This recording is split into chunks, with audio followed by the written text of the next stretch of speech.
मेरे अत्यंत आत्मीय मित्रों, नमस्कार।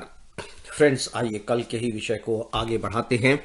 कल मैंने कुछ बातें आपके सामने रखी थी और उनका संदर्भ ये था कि किस तरीके से हमारे पास होता है लेकिन हम दूसरों को देना नहीं चाहते, और कुछ लोग ऐसे भी होते हैं जिनके पास नहीं होता है तो वो दूसरों को देंगे ही क्या, बावजूद उसके वो दूसरों को दे देते हैं।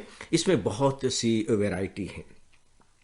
तो ऐसा क्यों होता है कि हमारे पास है, हमें खूब मिला है, तो मिला कहां से? किसी ने दिया, चाहे वो मेरे अपने पिता, अपने रिश्तेदार ही क्यों ना हो। लेकिन उम्र जब कम है तो मैं अर्जित तो नहीं करता, मुझे कोई ना कोई देता है। तो जब मेरी जिंदगी इतने खुशनुमा माहौल में बीतती है तो फिर मैं ये क्यों नहीं चाहता या क्यों नहीं करता कि इस खुशनुमा माहौल को मैं दूसरे तक ट्रांसफर करूं, दूसरों के सामने भी खुशनुमा माहौल रखूं। खुशनुमा माहौल अगर बनाने की जिम्मेदारी मेरे हाथ में है तो मैं माहौल को खुशनुमा बनाऊं और दूसरों को कुछ दूं, दूसरों के लिए कुछ करूं।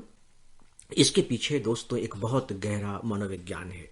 और मैं गहरा मनोविज्ञान कह रहा हूं, इसका मतलब ये नहीं कि इसका कोई संबंध व्यावहारिकता से नहीं है, व्यावहारिकता से ही है।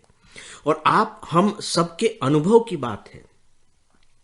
मनुष्य के मन में बचपन से ही, जन्मजात रूप से मैं कह सकता हूं, एक विचित्र किस्म के प्रतिशोध की भावना होती है।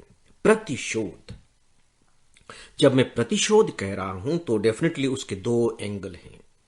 पहला तो यह है कि बदला लेने की भावना।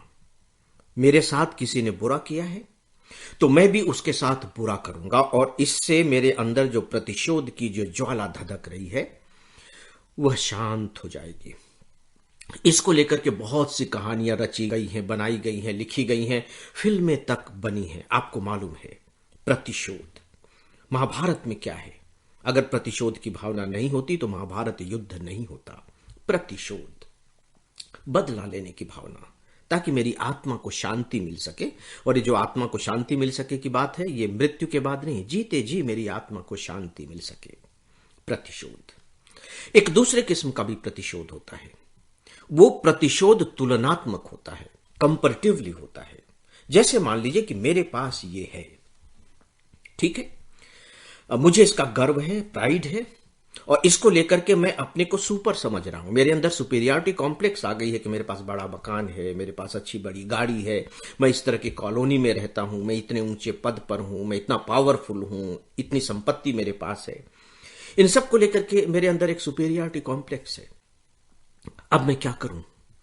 मेरी यह सुपीरियरिटी कॉम्प्लेक्स बनी रहे, इसके लिए बहुत जरूरी है कि कोई दूसरा ऐसा ना बन पाए। क्योंकि यदि कोई दूसरा भी ऐसा बन पाया तो फिर मैं अपनी तुलना करूंगा किससे? एक व्यक्ति कम हो जाएगा तुलना करने के लिए, तो फिर मेरी उस सुपीरियरिटी कॉम्प्लेक्स का क्या होगा? क्योंकि वो भी सुपर हो गया, मैं भी सुपर हो गया, तो फिर मेरे सुपर होने का कोई मतलब तो नहीं हुआ ना। क्योंकि मेरी सुपीरियरिटी का मतलब ही तब है जब मैं अपनी सुपीरियरिटी के सामने सामने वाले को इंफीरियर ठहरा सकूं। अदरवाइज इसका कोई मतलब नहीं है। चाहे मेरे पास कितनी भी संपत्ति हो जाए, मैं कितने भी बड़े पद पर पहुंच जाऊं, लेकिन अगर तुलना करने के लिए मेरे पास कोई शख्स है ही नहीं, तो मेरा ये पद, मेरा ये धन, मेरी ये हवेली, सब की सब दो कौड़ी की ही है, ज्यादा कीमत नहीं रखती। तो मुझे जो सुख मिल रहा है वो सुख किसका मिल रहा है? वो तुलना का मिल रहा है। वास्तविक में वो मकान का सुख नहीं है, वो धन का सुख नहीं है, वो पद का सुख नहीं है, वो तुलना का सुख है। कल्पना करके देखिए कि हिंदुस्तान के सभी लोग धनी बन जाएं, तो जो धनी आज हैं वो कैसे धनी कहलाएंगे? वो फिर किसका सुख भोग सकेंगे?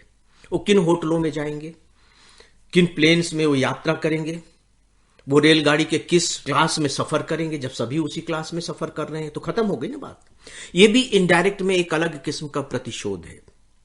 प्रतिशोध क्या है? कि मैं तुमको सुखी होने नहीं दूंगा, मैं तुमको सुविधाओं का भोग करने नहीं दूंगा, ताकि मैं जो अपनी सुविधाओं का भोग कर रहा हूं उसकी जो अनुभूति है वो बनी रहे। क्योंकि देखिए, जो जीवन है वो मूलतः अनुभूति है, उसके सिवाय कुछ भी नहीं है। गहराई से आप सोचिएगा, 2 दिनों के बाद हम सबकी मुलाकात होगी और इन बीच के 2 दिनों में आपको मुझे लगता है कि इस पर थोड़ा सा विचार करना चाहिए कि आप बहुत सी चीजों को लेकर के सुखी होंगे, आप बहुत सी चीजों को लेकर के दुखी भी होंगे। बस केवल उनकी वास्तविकता को जानने की कोशिश कीजिए कि मैं जो सुखी हूं वो क्यों हूं और मैं जो दुखी हूं वो क्यों हूं।